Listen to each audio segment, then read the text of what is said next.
First ఎవరికైనా job రాగానే మనకు గుర్తొచ్చేదేంటి? మనం ఏమైతే కొనుక్కుందాం అనుకుంటాం ఇటువంటివే కదా మనకు గుర్తొస్తాయి. అండ్ వాటి రిలేటెడ్గానే ఖర్చులు కూడా పెడతాం. కానీ చాలా ఇంపార్టెంట్ అయిన టర్మ్ ఇన్సూరెన్స్ లాంటివి ఇగ్నోర్ చేస్తాం కదా. ఇది ఇగ్నోర్ చేయడం వల్ల ఆ కాస్ట్ ఆఫ్ డిలే మీ పైన ఏ విధంగా ఇంపాక్ట్ చూపెడుతుంది అన్నది నా రియల్ లైఫ్ ఎగ్జాంపుల్తోనే ఈరోజు షేర్ చేస్తా. చాలామందికి హెల్ప్ఫుల్ అవుద్ది. అందరికీ రీచ్ అయ్యేలా షేర్ చేసేస్తూ మన పేజ్ని అయితే ఫాలో అవడం మర్చిపోకండి.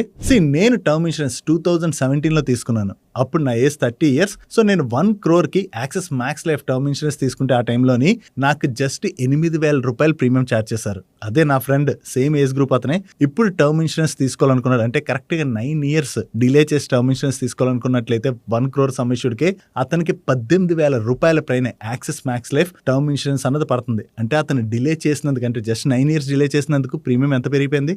130% ప్రీమియం పెరిగిపోయింది. సో అందుకని టర్మ్ ఇన్సూరెన్స్ ఎంగేజ్ లో తీసుకున్నాం అనుకోండి, అప్పుడు మనకి తక్కువ ప్రీమియంకే టర్మ్ ఇన్సూరెన్స్ దొరుకుతుంది.